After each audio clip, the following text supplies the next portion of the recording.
These laws were given by Isaac Newton. Isaac Newton ने ये laws दिए थे, इसलिए इन्हें कई बार न्यूटन्स लॉज ऑफ मोशन भी बोल दिया जाता है।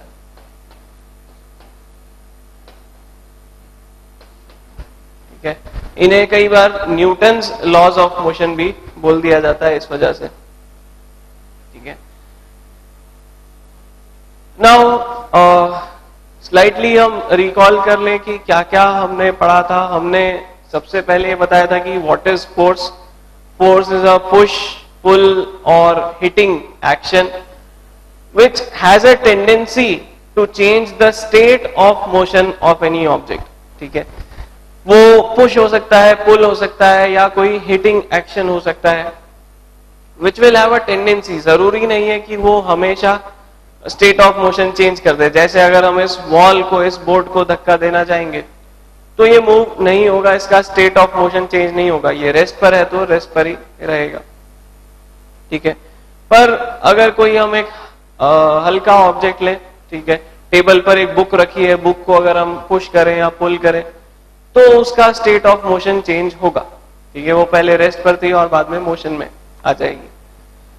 So force is something which has a tendency to change the state of motion of any object। फिर हमने बताया कि हमेशा ऐसा क्यों नहीं होता कि फोर्स की वजह से स्टेट ऑफ मोशन चेंज हो। तो फिर हमने कहा कि फोर्स जो है वो हमेशा दो कैटेगरीज में हम डाल सकते हैं। वन इज बैलेंस्ड फोर्सेस और अनबैलेंस्ड फोर्सेस।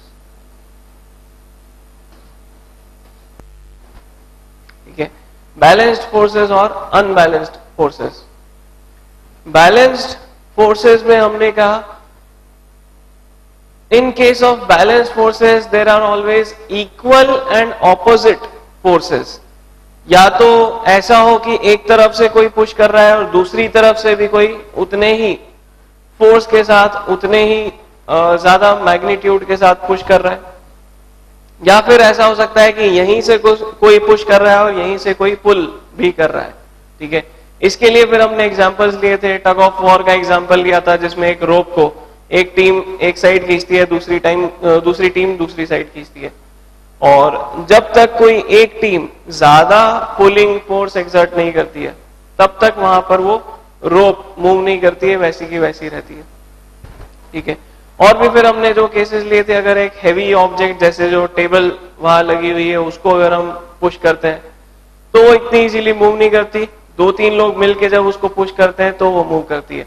कोई कार है, कोई ट्रक है, उसको जब कोई एक अकेला पर्सन पुश करता है तो नहीं मूव करती है वो, बिकॉज ऑफ फ्रिक्शन। उसका फिर हमने कॉज बताया फ्रिक्शन। बिकॉज कोई भी दो बॉडीज अगर कांटेक्ट में आती हैं, हमने इस तरह से बताया था, कोई भी दो सरफेसेस, कोई भी दो बॉडीज अगर कांटेक्ट में आती हैं तो उनके बीच में, यहां पर सरफेसेस के बीच में फ्रिक्शन फोर्स एक्ट करने लगता है। ठीक है, उनके बीच में फ्रिक्शन फोर्स एक्ट करने लगता है। नाउ फ्रिक्शन हमेशा change in state of motion को अपोज करेगा। ठीक है, अगेन वो कोशिश यही करेगा कि अपोज करे, but it can only oppose up to a certain limit. उस लिमिट के बाद फिर वो और अपोज नहीं कर सकता।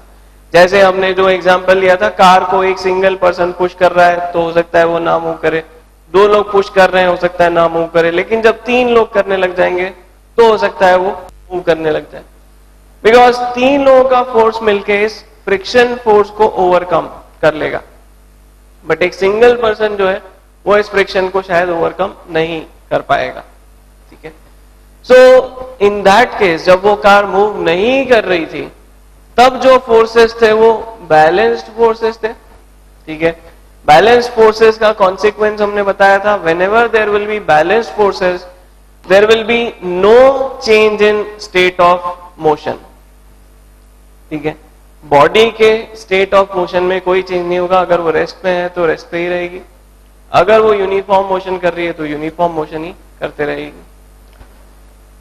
अदर केस, जो दूसरा केस है, जब 3 लोग पुश करने लगे तो पुशिंग फोर्स जो है वो इस फ्रिक्शन फोर्स से ज्यादा हो गया and there were unbalanced forces, वहां पर अनबैलेंस्ड फोर्सेस लगने लगे। ठीक है, अनबैलेंस्ड फोर्स का हमेशा जो कॉन्सिक्वेंस होगा, unbalanced force will always change the state of motion.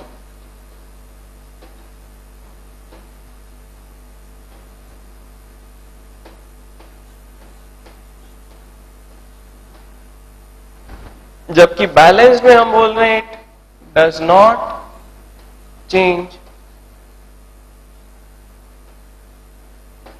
The state of motion. ठीक है, अब हम आगे बढ़ते हैं। ये सारी चीजें तो हम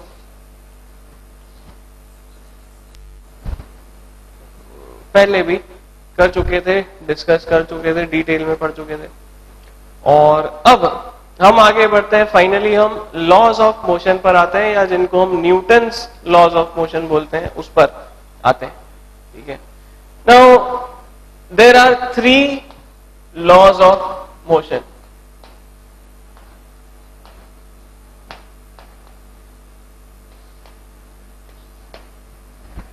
there are 3 laws of motion. ये न्यूटन्स लॉज ऑफ मोशन जिनकी हम बात कर रहे हैं, इसमें 3 लॉज आते हैं।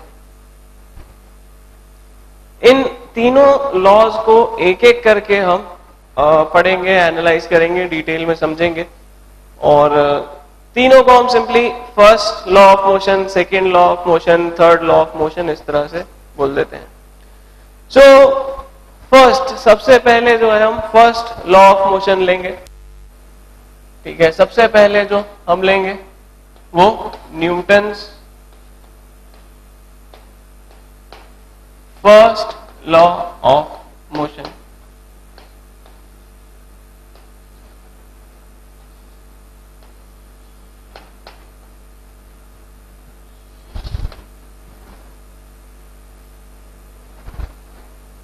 Newton's first law of motion.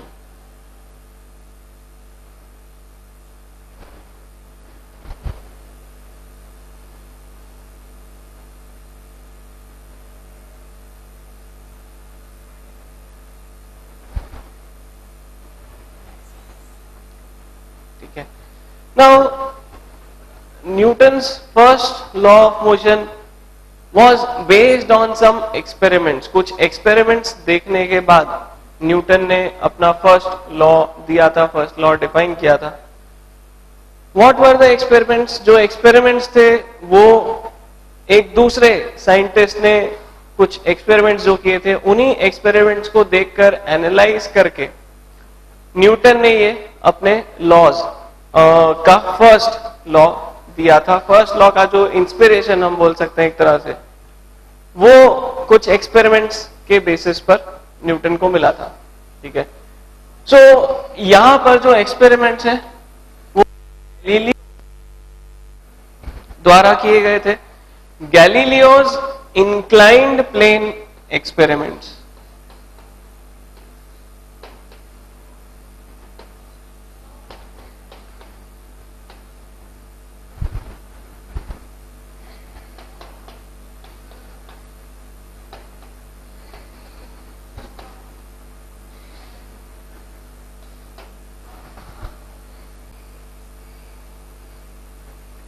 ठीक है, गैलीलियो ने क्या किया? गैलीलियो ने एक इंक्लाइन प्लेन बनाया, वुडन इंक्लाइन प्लेन बनाया। ठीक है, दैट इज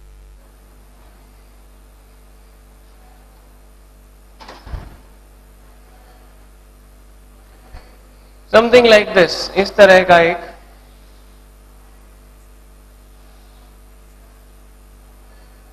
शेप बनाया। ठीक है, किसी भी मटेरियल का हम बना सकते हैं, वुड का हम बना सकते हैं, या हम इसको किसी दूसरे मटेरियल से बना सकते हैं। ठीक है, जो इसकी इंक्लाइन वाली सरफेस है इंक्लाइन वाली जो सरफेस है, इसको गैलीलियो ने पॉलिश करके, ठीक है, बार बार उसको सैंड पेपर से घिस के या किसी तरह से पॉलिश करके उसको एकदम स्मूथ बना दिया, ठीक है। The inclined surface is perfectly smooth, हम ऐसा बोल सकते हैं, ठीक है। उसको पॉलिश करके स्मूथ बना दिया।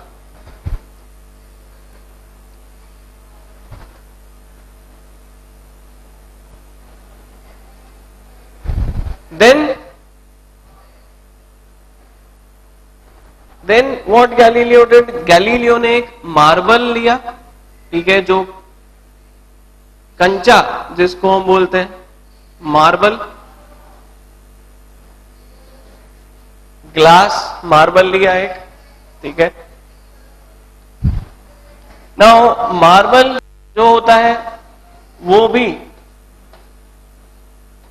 काफी स्मूथ होता है, इट इज वेरी स्मूथ, वो बहुत स्मूथ होता है, उसकी जो सरफेस होती है वो एकदम स्मूथ होती है। नाउ ये इस तरह से क्यों किया? So that the friction between the marble and incline surface becomes negligible. यहां पर हम फ्रिक्शन के बारे में बात नहीं करेंगे।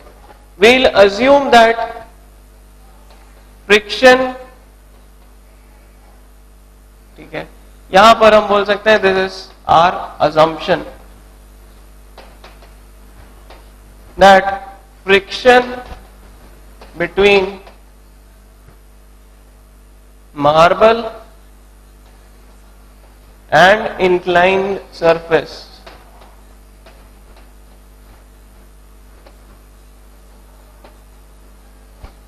is negligible.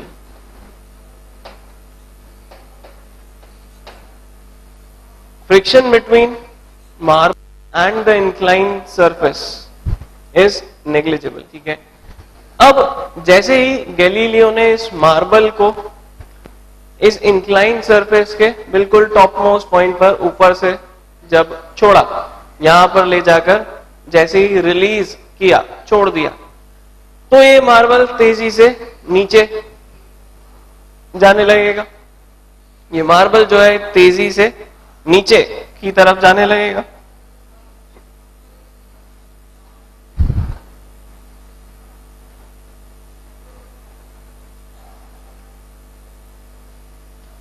ठीक है। सो गैलीलियो ने क्या ऑब्जर्व किया कि कुछ भी हो जाए, चाहे कैसे भी हम मार्बल को यहां पर रखें, ये मार्बल हमेशा इस इंक्लाइन प्लेन पर नीचे गिरता ही है। ऐसा नहीं कर सकते हम कि इस मार्बल को यहां ऊपर टॉप मोस्ट पॉइंट पर छोड़ दें और वो मार्बल वहीं पर टिका रह जाए, वहीं पर रह जाए। This marble will always fall down, ये मार्बल हमेशा नीचे गिरेगा। फिर आगे क्या किया गैलीलियो ने? इस इंक्लाइन प्लेन को, इस पूरे इंक्लाइन प्लेन को भी एक स्मूथ सरफेस पर रख दिया, ठीक है, एक स्मूथ फ्लोर पर रख दिया, ऐसा समझ लें, ठीक है। ये जो सरफेस ली, ये भी बिल्कुल स्मूथ सरफेस ली।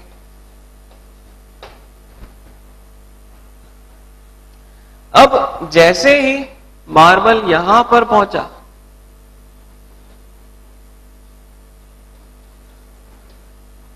जैसे ही मार्बल यहां पर नीचे पहुंचा, तो फिर हम ये ऑब्जर्व करेंगे डेफिनेटली कि ये मार्बल आगे चलता जाएगा, ठीक है। गैलीलियो ने ये ऑब्जर्व किया कि ये मार्बल आगे चलता ही जाएगा।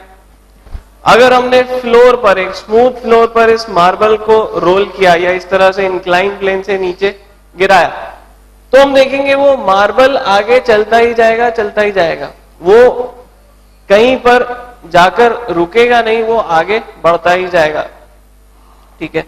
Same was Galileo's observation that ये मार्बल आगे बढ़ता ही जा रहा है इस स्मूथ सरफेस पर, स्मूथ प्लेन पर, ठीक है।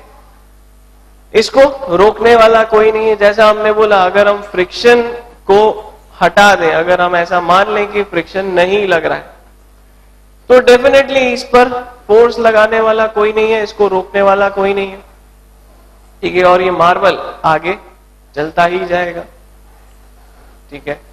सो यहां से हम दो तीन ऑब्जर्वेशंस देख सकते हैं, जो गैलीलियो ने ऑब्जर्वेशंस किए और जो हम भी लॉजिकली सोच सकते हैं। गैलीलियो ने देखा कि जितना ऊपर से मार्बल को छोड़ा जाए, मार्बल को जितना ऊपर ले जाके छोड़ा जाए, ये मार्बल उतनी तेजी से नीचे आता है, उतनी तेजी से नीचे गिरता है। अगर हम यहीं से मार्बल को छोड़ दें तो मार्बल धीरे नीचे आता है, अगर हम ऊपर से मार्बल को छोड़ें तो मार्बल तेजी से नीचे आता है, ठीक है।